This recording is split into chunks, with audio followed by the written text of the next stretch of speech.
നമുക്കറിയാം, മലയാളികളെ ഒത്തൊരുമിപ്പിക്കുന്ന ഒരു പൂക്കളം പോലെ ചേർത്ത് നിർത്തുന്ന ഓണം എന്ന നന്മ നിറഞ്ഞ വികാരം, ഓണസദ്യയും അത്തപ്പൂക്കളവും തിരുവാതിരകളെയും ഓണവേഷങ്ങളുമൊക്കെയായി നാമും ഇന്ന് ഒരാഘോഷം നിറവിലാണ്. പണ്ട് ഇന്ത്യയിലെ കൊച്ചു സംസ്ഥാനമായ നമ്മുടെ കേരളത്തിൽ മാത്രം ഒതുങ്ങി നിന്നിരുന്ന ഓണം, ആ ഓണാഘോഷം ഇന്ന് കേരളത്തിന്റെ, ഇന്ത്യയുടെ അതിർവരമ്പുകൾ കടന്ന് കാനഡ ഉൾപ്പെടെ, അമേരിക്ക ഉൾപ്പെടെ ഇന്ന് ലോകരാജ്യങ്ങളിൽ മുഴുവൻ ആഘോഷിക്കപ്പെടുന്നു എങ്കിൽ, അല്ലെങ്കിൽ ഓണനാളുകളിൽ നമ്മുടെ മാവേലി മണ്ണിന്റെ സാന്നിധ്യം അത് ലോകം മുഴുവനുമാണ് എങ്കിൽ അതിന്റെ കാരണക്കാർ നിങ്ങളെപ്പോലെയുള്ള കഠിനാധ്വാനികളായ, കഠിനപ്രയത്നശീലരായ, കടന്നു ചെല്ലുന്ന മേഖലകളെ കൈയടക്കി കീഴടക്കി മുന്നോട്ട് പോകുന്ന മലയാളി സമൂഹമാണ്.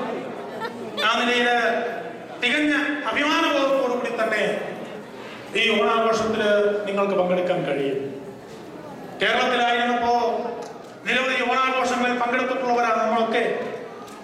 കേരളത്തിന്റെ എല്ലാ മുക്കിലും മൂലയിലും നടക്കുന്ന ഓണാഘോഷങ്ങളുമായി താരതമ്യം ചെയ്യുമ്പോൾ ഈ ഓണാഘോഷത്തിന് വലിയ പ്രസക്തി ഞാൻ കാണുകയാണ്.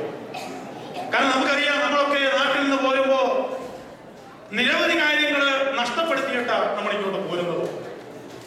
ഉറ്റവരുമായി, ഉടയവരുമായി, സുഹൃത്തുക്കളുമായുള്ള അനുദിന ബന്ധം, അങ്ങനെ നഷ്ടപ്പെട്ടവയുടെ കൂട്ടത്തിൽ ഓരോ മലയാളിയും തന്റെ ജന്മാവകാശം എന്ന് കരുതിപ്പോരുന്ന ഓണാഘോഷം. എന്താ ജന്മാവകാശത്തിന്റെ പ്രത്യേകത? അതാർക്കും നിഷേധിക്കാൻ കഴിയില്ല. അപ്പൊ ഓരോ മലയാളിയും അവന്റെ ജന്മാവകാശം എന്ന് കരുതിപ്പോരുന്ന ഓണാഘോഷവും നഷ്ടപ്പെടുമല്ലോ എന്ന ചിന്തയോടുകൂടി കാനഡയിലേക്ക് കടന്നു വന്ന നവാഗതരായ ഒത്തിരിയേറെ സുഹൃത്തുക്കൾ ഇവിടെ ഇരിപ്പുണ്ട്.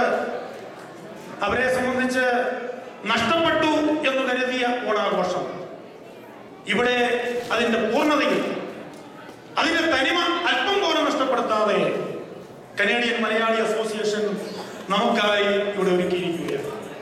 ഞാൻ ആ നിലയിൽ ഇതിന്റെ പ്രസിഡന്റിനെയും ഭാരവാഹികളേവരെയും ഞാൻ അഭിനന്ദിക്കുന്നു. നിങ്ങളുടെ ഇത്തരത്തിലുള്ള എല്ലാ നല്ല സംരംഭങ്ങളും വിജയത്തിലേക്ക് എത്തട്ടെ എന്ന് ഞാൻ ആശംസിക്കുകയാണ്. മാവേലിയുടെ കഥ അത് ഐതിഹ്യമോ ചരിത്രമോ വിശ്വാസമോ എന്തുമാകട്ടെ, വർത്തമാനകാലത്തെ മൂല്യച്യുതികളിൽ നിന്നും ക്ഷണികമായെങ്കിലും ആശ്വാസം നൽകുന്ന ആ സങ്കല്പം വരും തലമുറകളിലേക്ക് കൈമാറുക എന്ന മഹത്തായ ചരിത്രപരമായ ദൗത്യം കൂടി ഇവിടെ നിർവഹിക്കപ്പെടുകയാണ്. നമ്മുടെ ഈ ഓണാഘോഷവും ഇവിടെ ഇരിക്കുന്ന പുതുതലമുറകളുടെ മനസ്സിൽ ഓണവർണ്ണങ്ങളുടെ കസവ് നൂലുകൾ നെയ്തതിനും തർക്കമില്ല. എല്ലാവരും പറയും ഓണം ആഹ്ലാദത്തിന്റെ, സന്തോഷത്തിന്റെ ദിവസമാണ്, എല്ലാം മറന്ന് ഓണം ആഘോഷിക്കണം എന്നൊക്കെ നമ്മൾ പറയും. എന്നാൽ ഓരോ മലയാളിയും ഒരല്പം നഷ്ടബോധത്തോടു കൂടി, അതിലേറെ കുറ്റബോധത്തോടു കൂടി വേണം ഓണം ആഘോഷിക്കേണ്ടത് എന്ന് ഞാൻ പറയും. കാരണം മാവേലിയെ അനുസ്മരിക്കുന്ന ഓണക്കാലം, അന്ന് മാലോകരെല്ലാവരും ഒന്നുപോലെ എന്ന് പറഞ്ഞാൽ തന്നെ പോലെ തന്നെ മറ്റുള്ളവരെയും കണ്ടുവരുന്ന ഒരു കാലഘട്ടം. സമ്പൽ സമൃദ്ധിയുടെയും സമത്വത്തിന്റെയും അഴിമതിരഹിതമായ സമൂഹത്തിന്റെയും സാമൂഹ്യനീതിയുടെയും പ്രതീകമായ ഒരു കാലഘട്ടം. ജാതിയുടെ, മതത്തിന്റെ, വർഗത്തിന്റെ, വർണ്ണത്തിന്റെ, അധികാരത്തിന്റെ, പണത്തിന്റെ, സ്ഥാനമാനങ്ങളുടെ വേലിക്കെട്ടുകളില്ലാത്ത ഒരു കാലഘട്ടം. ഇന്ന് നമുക്കതിന് കഴിയുന്നുണ്ടോ? ഇന്നതിന് കഴിയുന്നില്ലല്ലോ എന്നുള്ള ഒരു നഷ്ടബോധം. ഇന്നങ്ങനെ കഴിയുന്നില്ലെങ്കിൽ അതിൽ നമുക്ക് ഓരോരുത്തർക്കും എന്തെങ്കിലും പങ്കുണ്ടോ എന്നുള്ള കുറ്റബോധം.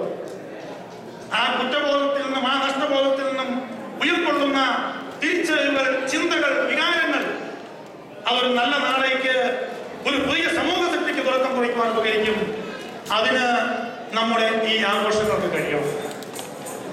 ത്യാഗത്തിലൂടെ, സ്വയം ദാനത്തിലൂടെ, സേവനത്തിലൂടെ പൂത്തുലയുന്ന നന്മ നാം ഓരോരുത്തരുടെയും ജീവിതത്തിൽ ഓണനിലാവ് പരത്തട്ടെ.